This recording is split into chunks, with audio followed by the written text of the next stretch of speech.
És necessari que la Universitat Rovira i Virgili entengui que el campus de les Terres de l'Ebre és un campus en peu d'igualtat amb la resta de campus que puguen haver en les àrees de Tarragona o de Reus i, per tant, és un campus on els centres universitaris han de tindre les mateixes condicions i han d'estar en peu d'igualtat.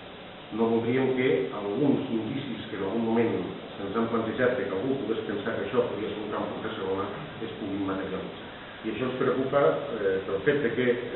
i això som solidaris amb els alumnes, es passen les classes a la tarda, i dono la impressió que algú entén que això és com una mena d'acadèmia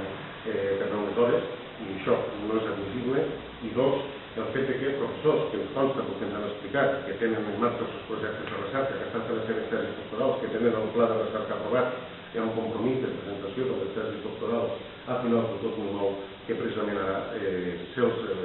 no se'ls renova el contracte quan són gent certament del territori, implicats en el territori, compromesos i que creuen en el projecte. Tot això configura una sèrie d'indicis que són altament preocupants. Vull comentar que m'he posat en contacte amb el rector de la Universitat Rovira i Virgili, el senyor Francesc de Grau, precisament per manifestar-li aquesta preocupació i demanar-li que intervingui,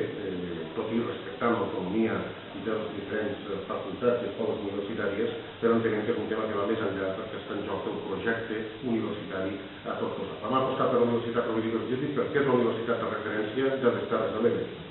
Des de Tortosa vam respondre i hem respost a tot el que ha estat les necessitats que s'han plantejat per a poder desenvolupar el campus. Però fa falta tindre un campus de primera en quant al que és la docència, pròpiament dita, i fa falta un campus de primera, i també ho dic clarament, amb el tema de la recerca, que fins ara els projectes de la Rovira han estat més aviat escassos. Per tant, és necessari que es faci aquesta aposta, que aquesta aposta es mantingui, que sigui sostinguda i que realment anem endavant en el que és una universitat de ple dret, la universitat de referència de les Terres de l'Ebre, que és la Rovira i Virgili. No volem una universitat a part, però que no volem ser un campus de segona o de tercera